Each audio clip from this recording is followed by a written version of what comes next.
আসসালামু আলাইকুম, সবাইকে স্বাগতম। প্রিয় শিক্ষার্থী বন্ধুরা, আজকে আমি আইসিটি বিষয়ের এই যে এখানে একটি লজিক ফাংশন দেয়া আছে x সমান ab প্লাস bc, এটার মাধ্যমে সত্যক সারণী কিভাবে অঙ্কন করব। সত্যক সারণীর ইংরেজি হচ্ছে ট্রুথ টেবিল।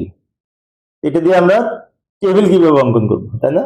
শর্টটা আমি অঙ্কন করে নিলাম, সময় সেভ করার জন্য দ্রুত অঙ্কন করে দিলাম। এখানে a b আর c তিনটে ইনপুট আছে। তার পাশাপাশি আমাদের এখানে প্রথমে a b c লিখবো, তারপর এ বি গুণ করে একটা ঘর হবে, বি সি গুণ করে একটা ঘর হবে, আর এক্স এর জন্য আর একটা টোটাল ঘর হবে। একটু দ্রুত লিখে দিলাম সময় সেভ করার জন্য। এখানে আমরা লক্ষ্য করলে দেখতে পাই এই যে এক্স এর মান যেটা, সেটা শেষের ঘরে লিখবো, আর এটাকে ভেঙে ভেঙে ছোট ছোট করে এদিকে লিখবো। যেমন প্রথমে এবিসি লিখেছি, এরপরে এ বি নিয়ে একটা, বি সি নিয়ে একটা, এই দুটা যোগ করে আবার আরেকটা। এবার মান লিখবো, এখান থেকে লেখা শুরু করব। এখানে মূলত এই এবিসি এর যেহেতু তিনটে ইনপুট হলে 2 টু দি পাওয়ার 3 সমান 8, তাই 1 2 3 4 5 6 7 8টা ঘর হবে, 8টা সারি হবে। কারণ তিনটে ইনপুট হলে 8টা সারি হয়, দুইটি ইনপুট হলে 4টা সারি হয়, এগুলো তো আমরা জানি। তিনটে ইনপুট হলে যদি 8টা সারি হয়, 0 থেকে শুরু করে 7 পর্যন্ত 8টা সংখ্যা, এর বাইনারি মান এখানে বিন্যাস করে লিখব। যেমন প্রথমে 0 এর বাইনারি মান লিখবো 0, 1 এর বাইনারি 1, 2 এর বাইনারি 1 0, 3 এর বাইনারি 1 1, 4 এর বাইনারি 1 2 শূন্য মানে 100, 5 এর বাইনারি 1 0 1 মানে 101, 6 এর বাইনারি 1 1 0 মানে 110, 7 এর বাইনারি 111 তিনটে 1, এবং এগুলো শূন্য দ্বারা পূর্ণ করে দিব। ভালো করে লক্ষ্য করি, 0 থেকে 7 এর বাইনারি মান লিখেছি, 3 বিট করে সাজিয়েছি। এটা হচ্ছে বুঝে লেখা।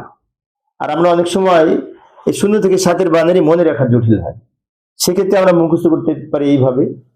প্রথমে 4টা 0 4টা 1, তারপর 4 এর অর্ধেক 2, 2টা 0 2টা 1, 2টা 0 2টা 1, তার অর্ধেক 1, একটা 0 একটা 1, একটা 0 একটা 1।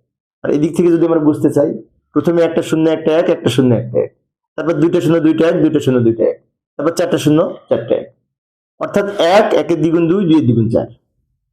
এইভাবে আমরা সাজাতে পারি। এখান থেকে একটা 0 একটা 1, তারপর 2টা 0 2টা 1, তারপর 4টা 0 4টা 1, 1 2 4, এভাবেও মনে রাখতে পারি। এবার এ বি গুণ করে লিখবো, এ হচ্ছে এইটা, বি হচ্ছে এইটা, তো এই দুটো গুণ করে এখানে লিখবো। 0 আর 0 গুণ করে 0, 0 আর 0 গুণ করে 0, 0 আর 1 গুণ করে 0, 0 আর 1 গুণ করে 0, 1 আর 0 গুণ করে 0, 1 আর 0 গুণ করে 0, 1 আর 1 গুণ করে 1, 1 এবং 1 গুণ করে 1।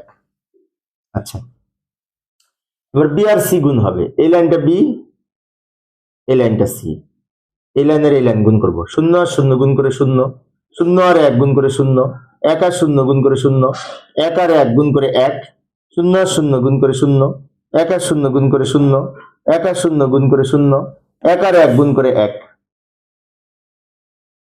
এবি পেলাম, বিসি পেলাম। এবার এবি আর বিসি দুটো যোগ হয়েছে, এই দুটো কলাম যোগ করে এখানে লিখবো। 0 আর 0 যোগ করে 0, 0 আর 0 যোগ করে 0, 0 আর 0 যোগ করে 0, 0 আর 1 যোগ করে 1, 0 আর 0 যোগ করে 0, 0 আর 0 যোগ করে 0, 1 আর 0 যোগ করে 1, 1 আর 1 যোগ করে 1।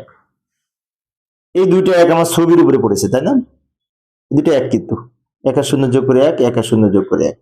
এইভাবে আমরা সত্যক সারণী অঙ্কন করতে পারি এবি প্লাস বিসি। প্রিয় শিক্ষার্থী বন্ধুরা, এই ছিল আজকের আলোচনা। আমি শিক্ষার্থীদের অনুরোধে অল্প অল্প করে আলোচনা করি, যাতে শিক্ষার্থীরা বোরিং ফিল না করে। আমি একজন সরকারি কলেজের শিক্ষক, আজকে ছুটির দিনে ক্লাসটা নিচ্ছিলাম। পরের ক্লাসটি দেখার আমন্ত্রণ রইল। খোদা হাফেজ।